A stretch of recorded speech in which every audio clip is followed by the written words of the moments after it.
It was a quiet evening, the kind where the hum of crickets filled the air and the streetlights cast soft yellow glows on the pavement. The mayor of a small southern town had just wrapped up a long day. He'd spent hours at a town hall meeting, listening to people talk about potholes, water bills, and plans for a new park. It wasn't glamorous work, but it mattered to him. After all, he was the first black mayor this town had ever elected, and he wanted to prove that change could happen, not just in big cities, but in places like this too. Feeling hungry after the meeting, he decided to stop by a local diner. It was one of those old-school spots with red vinyl booths and a jukebox in the corner, the kind of place where everyone knew each other's names. He ordered as usual, a cheeseburger and fries, and sat by the window watching the world go by outside. For a moment, everything felt normal, peaceful even. But peace is fragile, especially when you're someone who looks different in a town still wrestling with its history. As he finished eating and headed out to his car, parked just a few steps away, something shifted. A police cruiser rolled up slowly, its tires crunching against the gravel. At first he didn't think much of it. Maybe the officer was checking for parking violations or responding to a call nearby. But then the car stopped abruptly and the driver's side door swung open. Out stepped an officer, tall, broad-shouldered, with a no-nonsense expression etched onto his face. His name tag read Hensley, though most folks around town already knew him by reputation. He wasn't exactly popular. Known for his sharp tongue and quick temper, Hensley had been involved in more than one heated exchange over the years. Some said he had a chip on his shoulder. Others whispered that he didn't treat everyone equally. Tonight, though, none of that mattered because the man was standing there now, staring directly at the mayor. Without so much as a greeting, Hensley barked, "Hey you! Hands where I can see 'em!" His voice cut through the stillness like a knife. Startled, the mayor froze for a split second before raising his hands instinctively. Confusion washed over him. What was going on? Why was this happening? "Officer, what's the problem?" he asked, keeping his tone calm despite the knot forming in his stomach. "I'm the mayor." But Hensley didn't seem interested in explanations. Instead, he reached for his holster and pulled out his gun, aiming it squarely at the mayor's chest. Time seemed to slow down. Pedestrians passing by stopped in their tracks, eyes wide with disbelief. Someone dropped a bag of groceries, the buy. Sound of apples rolling across the ground echoing eerily in the sudden silence. The mayor's mind raced. This couldn't be real. Not here. Not now. He thought about all the times he'd heard stories like this. One person's word against another's with tragic consequences hanging in the balance. And yet, here he was, living one of those stories himself. His heart pounded in his chest, but he forced himself to stay composed. Panic wouldn't help anyone right now. "Look, officer," he tried again, enunciating every word carefully. "My name is Derek Cole. I'm the mayor of this town. You can verify that if you want." Hensley sneered, clearly unimpressed. "Don't try to pull that with me. You fit the description we've been given." "What description?"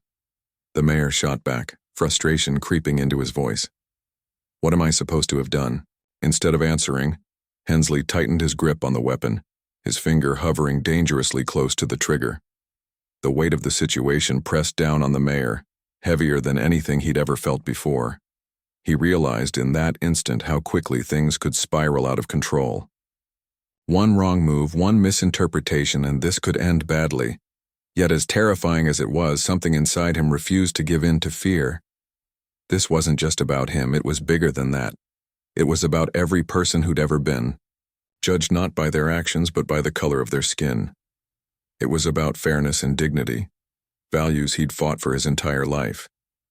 So, instead of backing down, he stood taller, meeting Hensley's gaze head-on. "You're making a mistake," he said firmly, his voice steady despite the chaos swirling around them. "Call your sergeant if you don't believe me." For a brief moment, the two men locked eyes, the tension between them thick enough to cut with a knife. Then, without warning, everything changed, in ways no one could have predicted. This expanded, Version adds layers of detail while maintaining simplicity and natural flow. It focuses on human emotions and reactions, making the story relatable and engaging for readers or viewers. Let me know if you'd like me to expand further sections. The mayor's words hung in the air like a challenge, sharp and unyielding. Call your sergeant if you don't believe me. It was a bold move, but he had no other choice. Every instinct told him to stay calm, to keep his hands visible, to not make any sudden movements, but deep down, frustration bubbled beneath the surface. How could this be happening? Here he was, standing in the middle of the street, dressed casually after a long day of work, and now a gun was pointed at him. All because someone thought he fit a description. Hensley didn't respond right away. Instead, his sneer deepened, as though he was enjoying the power he held in that moment. His grip on the weapon tightened, and for a split second the mayor wondered if the officer would actually pull the trigger. Was this how it ended? Over nothing? The thought sent a shiver down his spine, but he pushed it aside. He couldn't afford to let fear take over. "You're not fooling anyone," Hensley finally said, his voice dripping with disdain.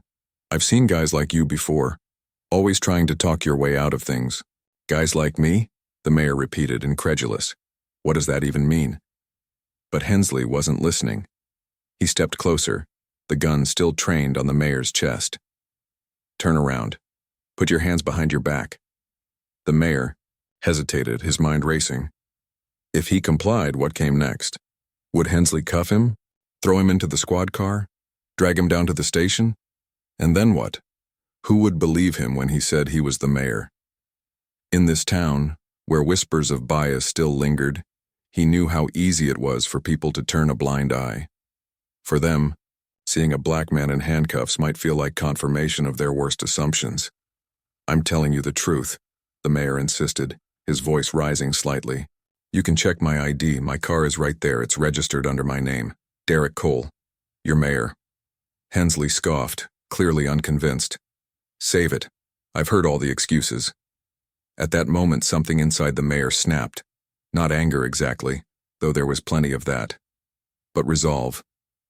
A quiet determination that reminded him of who he was and why he'd fought so hard to become mayor in the first place. He hadn't won an election just to stand by and let injustice go unchecked. He owed it to himself, to his community, and to everyone who looked up to him to handle this situation with courage. As Hensley took another step forward, the mayor noticed subtle details.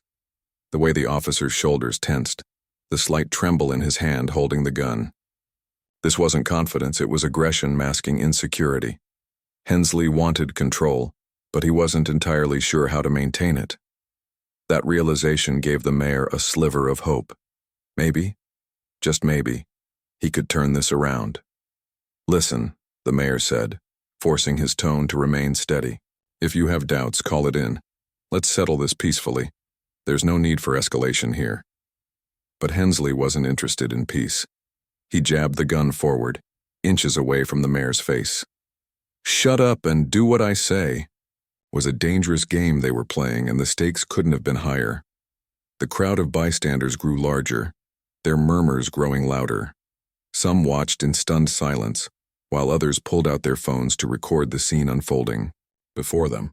Flashing screens illuminated the darkness, capturing every word, every movement. The mayor caught glimpses of horrified faces in the crowd, people he recognized from the grocery store, the library, the park, neighbors, friends, strangers, all of them frozen in disbelief. For a fleeting moment, the mayor wondered what they must be thinking. Did they see him as their leader, cornered unfairly? Or did some of them side with Hensley, assuming the worst based on stereotypes they'd carried for years? He couldn't dwell on that now. What mattered most was staying alive and proving that he wouldn't back down without a fight. "You're crossing a line," the mayor warned, his voice firm despite the adrenaline coursing through his veins. "This isn't about me anymore. People are watching. They'll remember this." Hensley faltered just for a second. The weight of the cameras seemed to hit him, and his confidence wavered. But instead of lowering the gun, he squared his jaw and leaned in closer. "Don't try to threaten me," he growled. The mayor didn't respond immediately. Instead, he focused on breathing deeply, grounding himself. He thought about his family, his friends, the promises he'd made to his constituents. He thought about the countless hours he'd spent building trust within the community, working tirelessly to bridge divides. None of that could end here, not like this. And then, almost imperceptibly, something shifted. The mayor's posture changed ever so slightly. His raised hands moved fractionally downward, signaling readiness rather than surrender. Years ago, he'd taken self-defense classes, not because he expected trouble, but because he understood the risks of being a black man in America. Those lessons came rushing back to him now, clear and precise. He locked eyes with Hensley, searching for weakness. When the officer shifted his stance, adjusting his grip on the gun, the mayor saw his opening. It was risky, yes, but waiting wasn't an option. With one swift motion, he knocked the weapon away, sending it clattering to the ground. Before Hensley could react, the mayor swept his leg out, catching the officer off balance. In an instant, Hensley was on the ground, sprawled awkwardly. Looking more shocked than anything else, the crowd erupted. Gasps turned into cheers, soft applause rippling through the gathering. Someone shouted, "That's our mayor." Another voice chimed in, "Justice served." For the first time that night, the mayor allowed himself a small smile. He wasn't celebrating victory. He was simply relieved that the immediate danger had passed. Standing over Hensley, the mayor kept his voice low but commanding. "Stay down," he ordered. Then turning to the crowd, he added, "Everything is under control." But as sirens wailed in the distance, signaling the arrival of backup, the mayor knew this was far from over. The real battle was only beginning. The sound of clapping and cheering filled the air, but the mayor barely heard it. His focus was razor-sharp, locked onto the man lying on the ground in front of him. Hensley groaned as he tried to push himself up, his face flushed with a mix of embarrassment and anger. The gun lay a few feet away, glinting under the dim streetlight now out of reach. For a moment, everything seemed frozen. The crowd holding their breath, the distant wail of sirens growing louder, and the two men staring at each other, one standing tall, the other sprawled awkwardly on the asphalt. "Stay down," the mayor repeated, his voice firm but controlled. He didn't want to provoke another confrontation, but he also wasn't about to let Hensley regain control of the situation. Years of leadership had taught him that authority wasn't just about giving orders. It was about maintaining calm when chaos threatened to take over. And right now, staying composed was the only way to ensure things didn't spiral further out of hand. Hensley muttered something under his breath, though the words were too muffled for anyone to catch. His eyes darted around frantically, searching for some kind of escape or advantage. But there was none. The crowd had grown larger, pressing closer to witness the scene unfold. Some held their phones high, capturing every second of what had happened. Others whispered among themselves, shaking their heads in disbelief. A few even stepped forward, ready to intervene if needed. This wasn't just the mayor's fight anymore. It had become a moment for the entire community to reckon with. As the first police cruiser screeched to a halt nearby, its flashing lights, casting red and blue streaks across the pavement, the tension ratcheted up another notch. Backup officers spilled out of the vehicle, hands hovering near their holsters as they assessed the situation. Their expressions shifted from confusion to shock as they realized who was standing over Hensley, their own mayor. "What's going on here?" one of them demanded, approaching cautiously. His badge gleamed in the artificial light, marking him as Sergeant Daniels, a veteran officer known for his level-headedness. Unlike Hensley, Daniels had earned a reputation for fairness, though he'd never been tested quite like this. The mayor raised his hand slightly, palms open, signaling he posed no threat. "Sergeant, I'm glad you're here," he said, his tone measured. "Your officer pulled me over without cause, drew his weapon, and refused to listen when I identified myself. You can verify who I am. I'm Derek Cole, your mayor." Daniels frowned, glancing between the mayor and Hensley, who was still struggling to sit upright. "Is this true?" he asked, directing the question at Hensley. Hensley scrambled to his feet, brushing dirt off his uniform. His face was red. Whether from exertion or humiliation, it was hard to tell. "He fits the description of a suspect," he stammered, avoiding eye contact. "I was doing my job." "Doing your job?" Someone shouted from the crowd, pointing a gun at the "Mayor is not doing your job." The comment ignited a ripple of agreement among the onlookers. Voices rose, calling out accusations and demands for accountability. Someone yelled, "We've seen this before." Another added, "This town needs better cops." Daniels held up a hand, trying to restore order. "Everyone, please let's keep this calm." Turning back to Hensley, he pressed further. "What description? Who called it in?" Hensley hesitated, clearly caught off guard. "It came through dispatch," he muttered defensively. "Male, medium build, wearing dark clothing. That's all I know." The mayor crossed his arms, his patience wearing thin. "Dark clothing, medium build. Do you have any idea how vague that is? Half the men in this town could fit that so-called description." Daniels nodded slowly, his expression grim. He turned to address the crowd. "Ladies and gentlemen, I understand how upsetting this must be. Rest assured we'll investigate thoroughly and get to the bottom of this." But the crowd wasn't satisfied. They wanted answers and justice right then and there. Phones continued recording, capturing every word exchanged. Someone live-streamed the incident on social media, and within minutes the hashtag "Justice for our mayor" began trending locally. People from neighboring towns chimed in, sharing their own stories of unfair treatment by law enforcement. What started as a tense encounter in a quiet southern town was quickly becoming a national conversation. Meanwhile, the mayor took a step back, allowing Daniels to handle the situation. Exhaustion washed over him, the adrenaline that had fueled his actions earlier now ebbing away. He glanced at the faces surrounding him, some supportive, others skeptical, all watching intently. He knew this moment would define his tenure as mayor.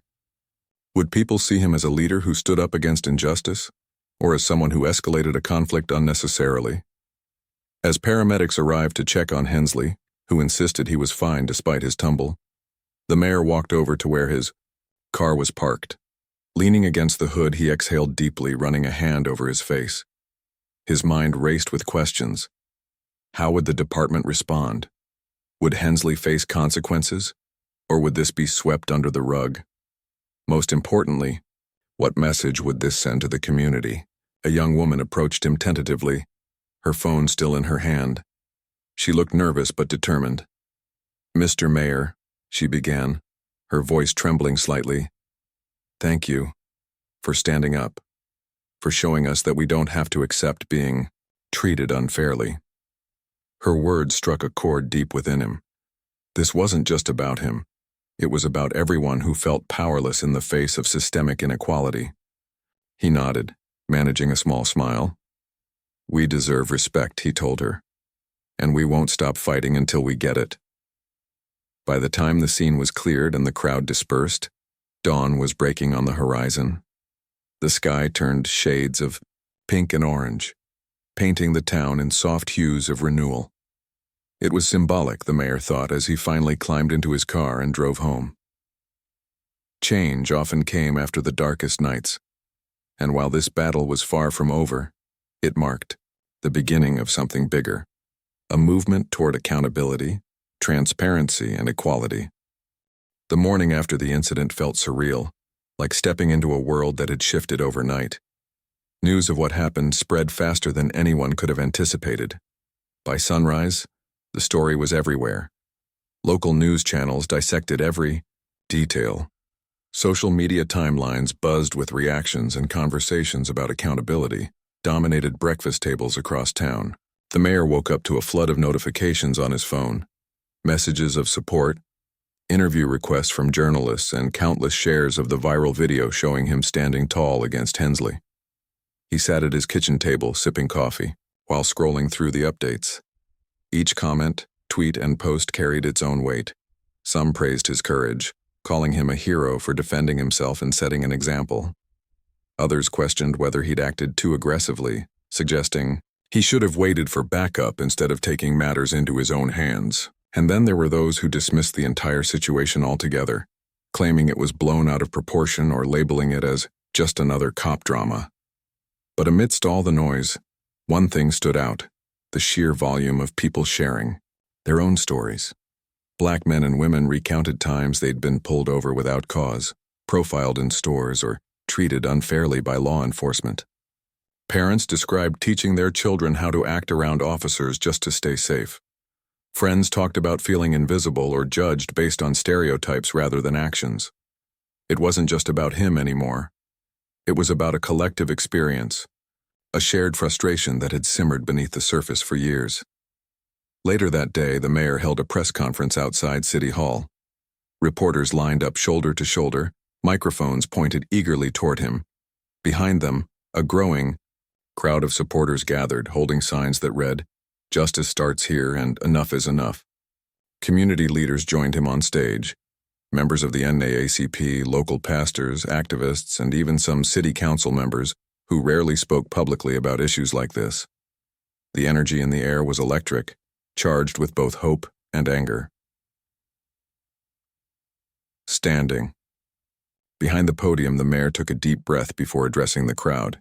His voice was steady but filled with emotion. "Last night I became a statistic," he began. "A black man confronted by someone sworn to protect us, only to find myself staring down the barrel of a gun. Not because of anything I'd done, but because of assumptions made about me." The audience murmured in agreement, nodding along as he continued. "This isn't just my story, it's the story of countless others who live in fear every single day. Fear of being stopped, questioned, judged, or worse, harmed simply because of the color of their skin. That fear is real and it's exhausting. But let me be clear, we are not afraid anymore. We will not stay silent. We demand change, and we demand it now." Applause erupted, echoing off the walls of nearby buildings. Someone shouted, "Preach!" Another voice chimed in, "You tell him, Mayor!" He paused, letting the moment sink in before continuing. "We need accountability," he said, leaning forward slightly. "This isn't about pointing fingers or tearing our community apart. It's about building trust. Trust between law enforcement and the people they serve. Trust that everyone, regardless of race, gender, or background, will be treated fairly, under the law. Until that happens, none of us can truly feel safe." His words struck a chord, resonating deeply with those listening. People clapped harder, cheering louder, moved by the raw honesty in his voice. For many, it was the first time they'd heard a leader speak so candidly about systemic racism and police reform.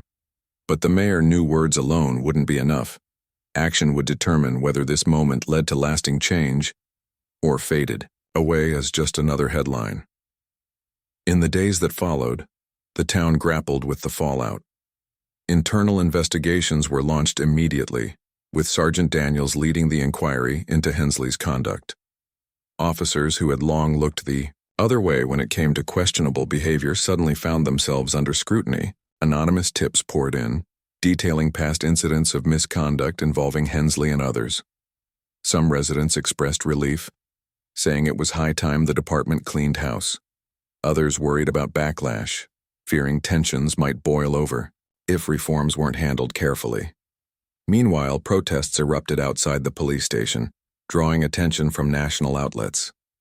Marchers chanted slogans like, "No justice, no peace," and "Protect and serve, don't harm and harass."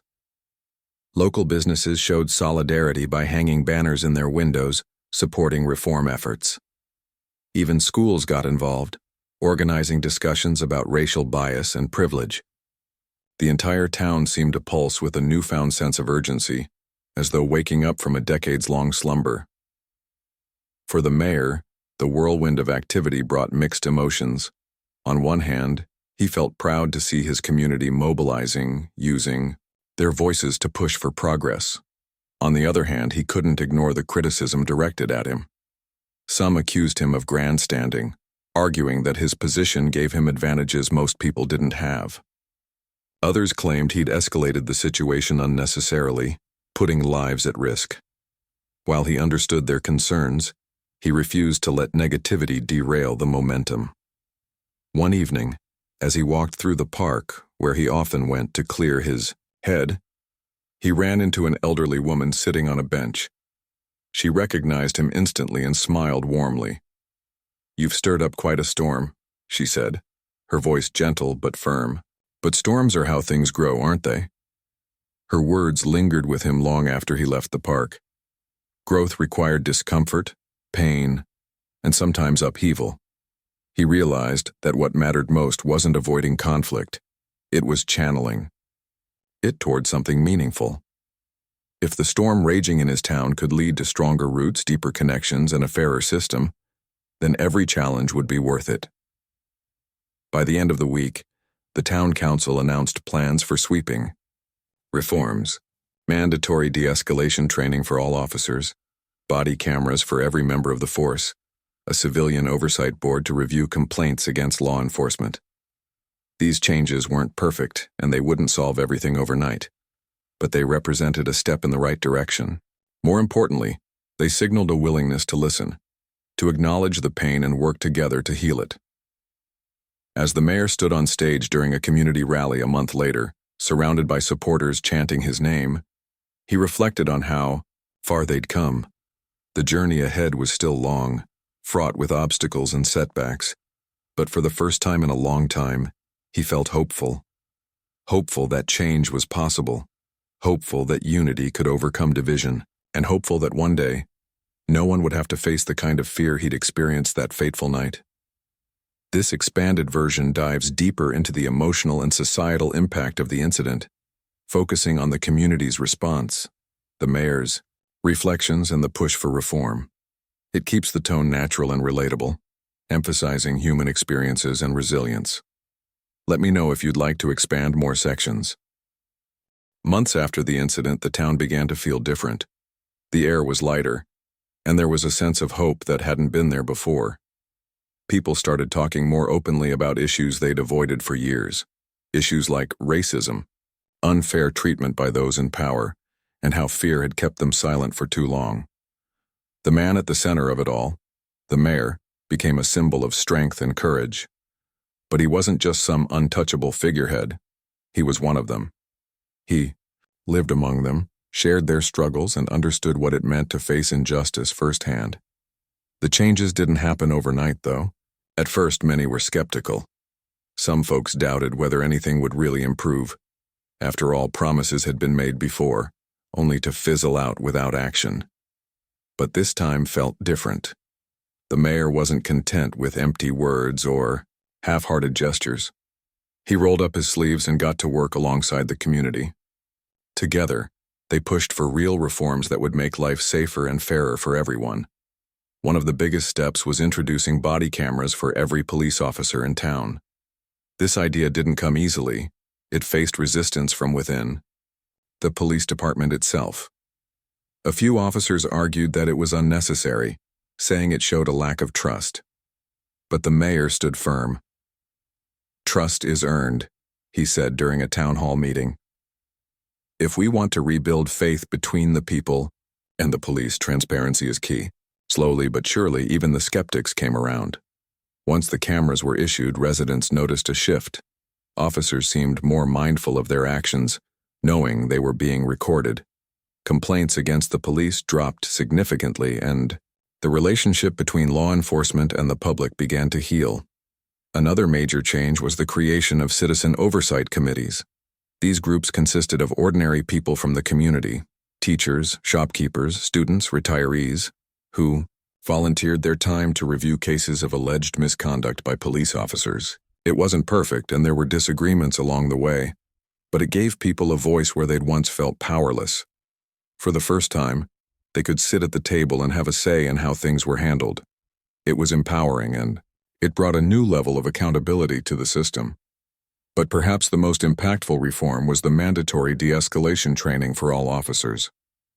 This program focused on teaching cops how to handle tense situations without resorting to violence.